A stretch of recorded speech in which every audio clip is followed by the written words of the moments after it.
Hello, my crafty friends. Well, today I have another fun technique to share with you. It's called the rock and roll technique, and I have two different ways you can use this technique in your card making. Hi, it's Lynn Dunn from Stamptastic Designs. Thanks so much for joining me today. In this episode of Stamptastic TV, I have 4 different card ideas to share, which feature the rock and roll stamping technique. It's a very fun and simple technique, and it's such a great way to two-tone your stamp images. Now, the cards in this video feature the Irresistible Blooms bundle from Stampin Up, so I'm going to be using a variety of images from this set to do my rock and roll technique. However, you can use any stamp set or supplies you have on hand. Okay, so first let's talk about the technique. So as you can see on this card, I have images that have 2 different colors on each of the images. So I'm going to show you how easy it is to just add that additional color to your stamp images using this rock and roll technique.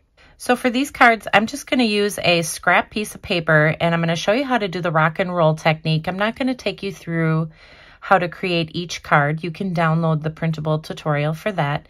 What I really want to focus on is just the technique today. So we're going to stamp our images just on a scrap piece of white cardstock. And I'm going to start out with the large flower image from the Irresistible Blooms stamp set. So that's what we will use for this technique. And then I have 2 different colors. I have Fresh Freesia and Gorgeous Grape. Those are the 2 colors that we're going to use to create the flower. So I'm going to open all of my ink pads here. And I have the light color up here on the top, and then I have the darker color over here. So the Fresh Freesia and the Gorgeous Grape. And what you do is you ink up your image first using the lighter color. So in this case, it's that Fresh Freesia. So you ink the whole thing up. Then you take your darker color and your image and you just tip it sideways, because all I want to do is just add a little bit of color around the edge of this image.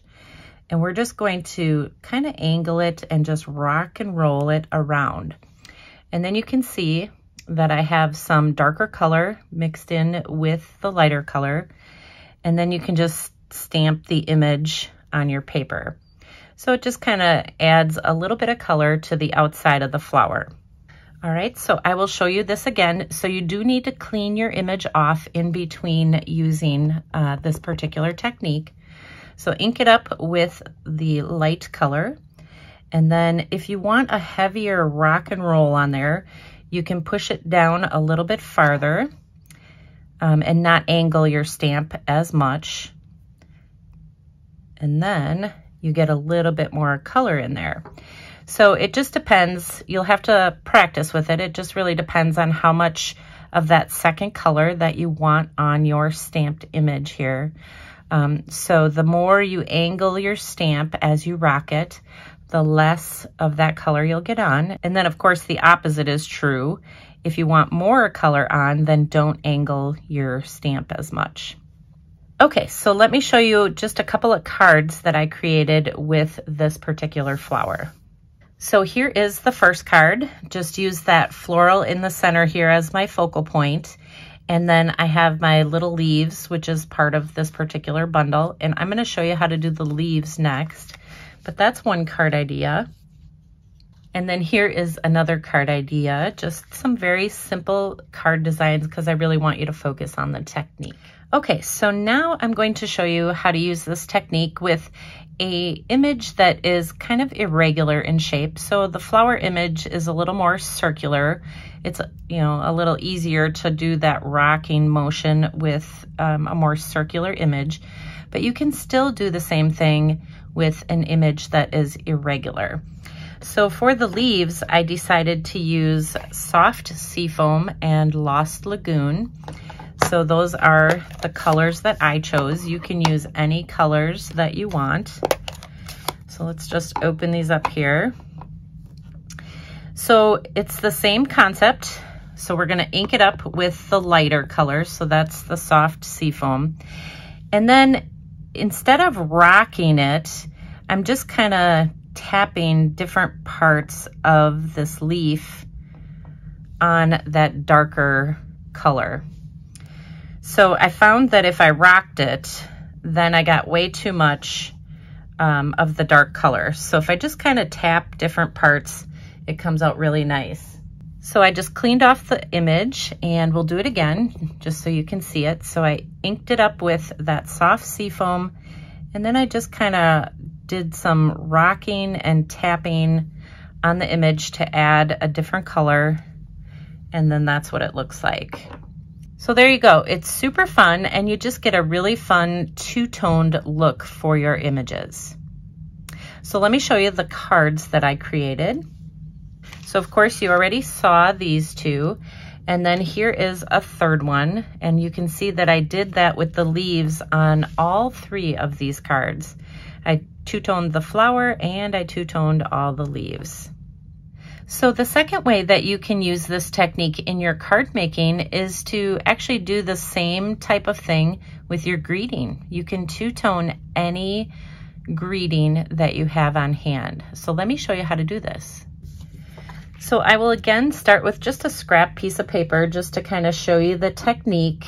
And this time I'm going to use the fresh freesia and the gorgeous grape to do this rock and roll technique. So I'm going to be using the large thank you greeting from the Irresistible Blooms. And basically I'm going to do the same thing. I'm going to ink up with the light color ink first, and then I'm just going to rock and roll that darker color on there. Now I have just a little bit on there, so I'll show you what that looks like. So I have a very little amount. Now I cleaned off the image again, and this time I will rock it a little bit more and get a little bit more of that color on there. So you can see I get a little more two-tone look in the second one compared to the first one. So again, it just depends on the angle that you're using when you're doing the rock and roll technique. So this one I did in the purple, and then on the card I used the soft seafoam and the Lost Lagoon for this particular card. So it just kind of gives you an idea of the different colors that you can use with this technique. There are so many possibilities with this technique, so just have fun with it. Okay, so there you go. Now you have two different ways you can use the rock and roll technique in your card making. And if you enjoyed these cards, feel free to download the printable tutorial. You can find the link in the description below this video. Thanks so much for joining me today. If you enjoyed this video, please let me know by liking it and sharing it with your friends. And leave me a comment below to let me know what you enjoyed most about the video and the cards shared here today. Have a fun and creative day, my friends. Take care.